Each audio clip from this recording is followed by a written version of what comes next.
Hello, everybody, and welcome back to this channel. As I've stated before, in today's lesson, we will be covering how to write a poetry literature essay. In that regard, we are specifically looking at an African thunderstorm.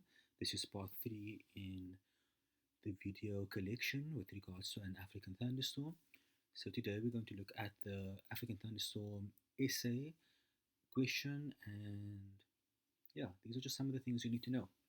So, let's get into it. Okay, so for those of you who don't know right now, at an FET level, which is grade 10, 11 and 12, you are required to write literature essays on poems, novels and dramas. In this section, like I said, we will only be focusing on poetry. So a literature essay requires you to show your understanding of a piece of literature by analyzing it. Literature essays have a set structure and a style, and it is completely different to a creative writing essay. Remember, you are not writing a narrative or a descriptive essay. Right? You have to provide your opinion, and you cannot merely copy and paste from the internet. Remember, there is no right or wrong opinion, but you should not go off topic. Now, what are some of the conventions that you need to know with regards to literature essay writing? Firstly and foremost, right, your literature essay must be in third person. Right? You should not write the pronoun I in the essay, right? It can be a bit tricky for some learners, and I will go over it um, in just a bit. Nonetheless, avoid slang, colloquial language, and abbreviations. I doubt any student would write in slang in the essay. Colloquial language would be conversational language, right? So the way we chat on WhatsApp or the way we speak is very different to the formal writing that you have to write in this essay. And lastly, abbreviations. There should be no abbreviations in your essay. You should always write in full. For example, didn't becomes did not, couldn't becomes could not, etc. Always write in the present tense. Sorry, I don't know why it says speak in the present tense. You are writing, so it should be write in the present tense. Example, the speaker states, the speaker is referring to. Do not write, not say. Let me just edit that quickly. Do not write the speaker stated or the speaker was, right? With regards to literature, you always refer to it in the present tense. Okay? Always write the title of the poem in one inverted comma and underline it. So, Sonnet 116, for example, by William Shakespeare. And always capitalize each word. Always quote from the poems to substantiate your argument, and always remember your inverted commas. Okay, for example, this is a different poem. Shakespeare states that true love is everlasting and it does not change over time. So, comma, open inverted comma, love alters not with brief hours and weeks. Right? And then you put which line you got that from in brackets. Don't use exclamation marks. I doubt anybody would do that. But remember, you always explain your argument clearly. Avoid long rambling sentences and exaggerated superfluous words. Your essay must be concise and to the point. And how do you do that? Use words like however, nevertheless, thus, therefore to move on to your next point. Right? So keep your sentences short. And always plan your essay, which we're going to go over now. So the essay question for an African thunderstorm is as followed. In a carefully planned essay, critically discuss how the poet uses imagery, structure, and sound devices to indicate the danger of the oncoming storm. Your essay must be 250 to 300 words. So, first things first, everybody, a literature essay is an argumentative essay. You need to prove a point, right? You need to prove your argument. So, how do you do that? Now, you need to take several steps back, right? Don't rush in, don't just write the essay immediately. You need to take your time and you need to plan effectively. If you're in that exam, you need to plan your essay effectively. So, how do you do that? First, you have to, well, you obviously read the essay question, then you have to ask yourself, do I agree or disagree with the statement? What is the statement? It's this part over here. The poet uses imagery, structure, and sound devices to indicate the danger of the oncoming storm. That is the statement. Now, like I said, I'm just going to go over it again. You must ask yourself, do I agree or disagree with this statement? So, the poet uses imagery, structure, and sound devices to indicate the oncoming storm. I highlighted it up there for you already. Okay? So, ask yourself, does the poet use imagery, structure, and sound devices to indicate the danger of the oncoming storm? Or does not the poet use imagery, structure, and sound devices to indicate the danger of the oncoming storm? Now it's going to be very difficult to disagree with that. Okay, so like I said, agree or disagree and develop your thesis statement. What is your thesis statement? It is your argument, your point of view, right? So remember, you cannot write I, so you can't write, and I've seen this many times before. Don't write I agree or I disagree, right? Your thesis statement should be the poet uses imagery, structure, and sound devices to indicate the danger of the oncoming storm. That is your argument. Or you disagree.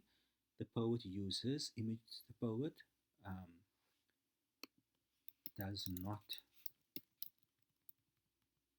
use imagery, structure, and sound devices to indicate the danger of the oncoming storm. It's very difficult to disagree, right? If you rather don't disagree, then just write the contextual questions, question 2, 3, and 4 in your exam. One of the two, right? One of the three, sorry.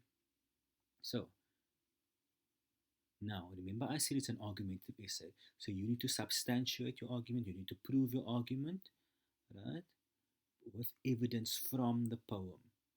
How do you do that? So the question states you must base your argument with reference to imagery, structure, and sound devices. Right? It might be different in different questions. They will either ask you for diction, imagery, structure, sound devices, or they could ask you for tone or mood. Right? So different poems will have different um, stylistic devices. Right? In this one, it is imagery, structure, and sound devices. Okay, so plan your essay, and this is what your planning should look like. Right? Planning is very important. Don't just jump into the essay automatically. So, introduction, paragraph 1, body paragraph 1, I'll speak about imagery. Body paragraph 2, I'll speak about structure or write about structure, and body paragraph 3, sound devices. Right? Okay, and then I want to just go back and then I want to highlight each part for you. So imagery would refer to the images created through different figures of speech. Right? Structure is how is the poem written, and sound devices refers to alliteration, assonance, or onomatopoeia. Okay. Excuse me. So let's continue. In a carefully planned essay, critically discuss how the poet uses imagery, structure, sound devices to indicate the danger of the oncoming storm. So that's just the essay question that I have there again for you guys. And now we're going to look at the format. On the left hand side, it will tell you step by step what to write, and on the right hand side is my sample essay for you guys. So, sentence 1, provide a definition of the term in the essay question. So there, I have it there. The term danger is defined as the act of causing severe harm or suffering. Why do you add a definition in the essay question? Because it's to set up the parameters within your essay, right? It's just to kind of lead in, okay? And where do you get the term? From the essay question. Yeah, it's over here. Danger, I got over here from the essay question.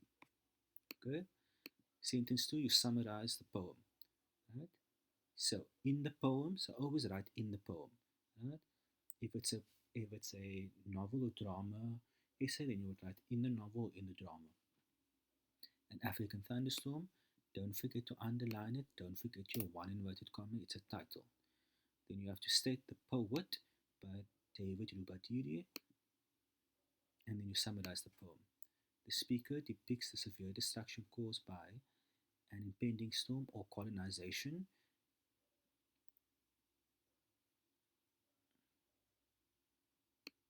Sorry, this is just not making sense. I just want to read over it again. The speaker depicts the severe destruction caused by an impending storm or by colonization, and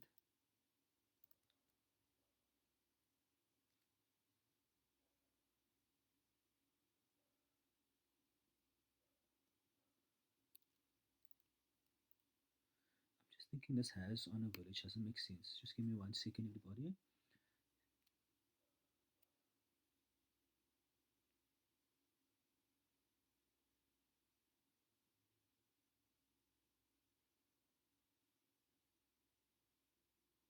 I'm just going to take has on a village out. And then sentence 3, you need to state your thesis statement. What is your thesis statement? Your argument. Where do you get that? From the essay question. So you just have to rewrite the essay question. And that you write, the following essay discusses. So you are telling the marker, you're telling the reader, listen here, look out for the following. This is what my essay is going to entail. So the following essay discusses how the poet indicates the danger of the oncoming storm. So remember in our planning we said paragraph 1 we're going to refer to imagery. So what is imagery, right? When you think of an image, you think of a picture. A picture refers to seeing something. So imagery would, in poetry, would refer to what do you see when you read that specific line. Imagery often occurs in figures of speech like metaphor, simile, oxymoron, stuff like that. Okay? So, what do? You first you paraphrase or you quote the line you want to explain, because you need to prove now that in the poem the poet shows you the danger of an oncoming storm. So you need to take out one image from the poem. Right? Once you do that, you state which figure of speech it is, and then explain. And then at the end, you restate your thesis statement, and you link it to the substantiation you made in the paragraph. Now let's go through it. You always start with a transitional word. So I'm just going to highlight that for you guys. So my transitional word is firstly. So how do we move from the introduction to body paragraph 1? You need to indicate a transitional word. Firstly, in line 6, the speaker states how the clouds and the wind quickly occur in the village, and this is, we're quoting, like a plague of locusts. The speaker uses a simile to compare the storm that is widespread and darkening in the sky to a plague of locusts because a vast group of locusts overwhelms the landscape and is an unstoppable force. Right? Now we're going to restate our thesis statement. I've highlighted it there on top. You just copy this from where you wrote it in your introduction. Therefore, it is evident that the poet indicates the dangers of an oncoming storm because. Now, why do you add your because here? This is your substantiation. You need to link this, your thesis statement, back to the argument you've made here in the middle. Because just as locusts invade the crops and cause serious agricultural damage, the storm will do the same to the village. So you are explaining your argument once again. Body paragraph 2, its structure. What stylistic devices did the poet use when writing this poem? Right? So structure. Okay. Then we're going to paraphrase or quote the line you want to explain. You can't do that. That's a mistake. I would just say here you would have to explain how the poet used structure, and then you restate your thesis statement. You would use 1 or 2 examples, but I'd say use 1 example, right? Because you only have limited amount of words in your word count, right? I think it's 250 to 300. So we're starting with our next transitional word. We were at firstly, now we're writing secondly. There are one-worded lines in the poem, and this emphasizes the suddenness of the impending storm within the village. Furthermore, the other lines in the poem vary between being short and long. So the shorter lines convey the gusting and swirling actions of the wind, whereas the longer lines focus on the long-lasting speed and destruction caused by the wind. Once again, we're going to restate our argument, our thesis statement. Therefore, it is evident that the poet indicates the dangers of an oncoming storm, because just as the poet uses irregular line lengths throughout the poem, the storm is also has an unpredictable nature. Body paragraph 3, we're starting with our transitional word additionally. So, we are looking at sound devices. How does the poet use sound? How does the poet use sound devices like alliteration, assonance, and onomatopoeia to reveal the dangers of the storm? Then you restate your argument, your thesis statement, and link it back to the substantiation you made in the paragraph. Okay, so the speaker uses onomatopoeia. So guys, I'm just going to use onomatopoeia here because I can't use alliteration and assonance because we have a limited word count. But if they're in the exam, you don't have to use onomatopoeia. There are other sound devices like alliteration and assonance that you can use to prove the argument. So, additionally, the speaker uses onomatopoeia in line 31, such as rumble, tremble, and crack, to refer to the loud and threatening sounds the thunder makes. Okay? These sounds convey that the storm is officially causing havoc in the village, as the sounds indicate the ferocity and the violence of the storm. Restate your thesis statement.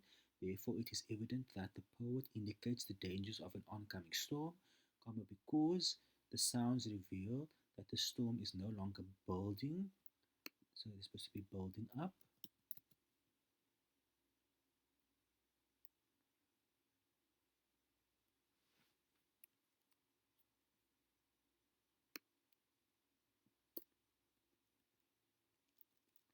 Let me say, as the storm is now